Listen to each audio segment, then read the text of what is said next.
This is what you would expect to see at a Homeland Security canine training facility. A mock victim hides so the dog can disappear into the man-made rubble to find her. Right here. He's quick and successful. Boy. And they do it all for a toy. But it doesn't end there. There's agility training as well. Good tunnel. Right here. Cross. Good. But he's getting tired. But once Griffin comes off the course, another group of dogs gets a turn. You ready? Come up. Come on, you can do it. Walk it. Good boy.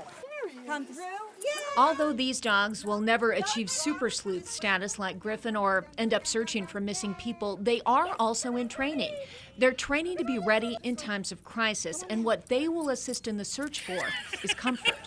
Many of these handlers and myself, we've responded at Northern Illinois University, we've responded at Virginia Tech, we responded most recently to the University of Alabama at Huntsville.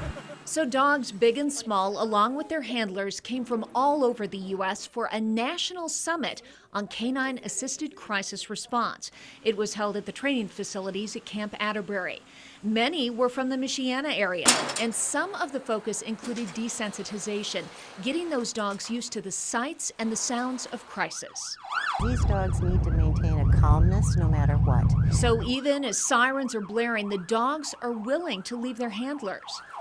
A big part of the role these dogs play is comforting emergency responders and victims in times of crisis. Anytime that you can be near a pet, that's comforting. And again, I see how it could be really helpful for us when you're in a stressful situation. The dogs not only work for hugs from the guys in uniform, but they learn their way around the fire hoses and the ladders and a saw left in the shadows.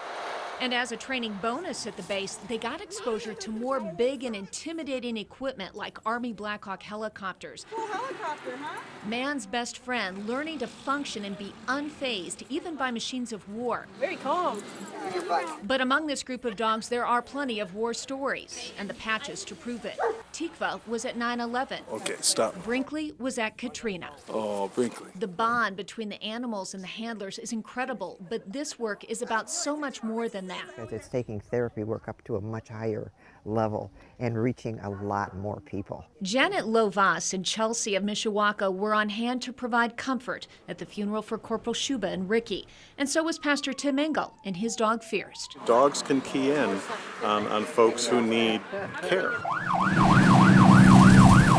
So when crisis strikes and victims and rescuers need a pick-me-up, these dogs are there, trained and ready, so even in the worst of times, they can just be dogs being dogs, able to do what dogs do best, acting as steady companions of comfort, no matter the tragedy or crisis.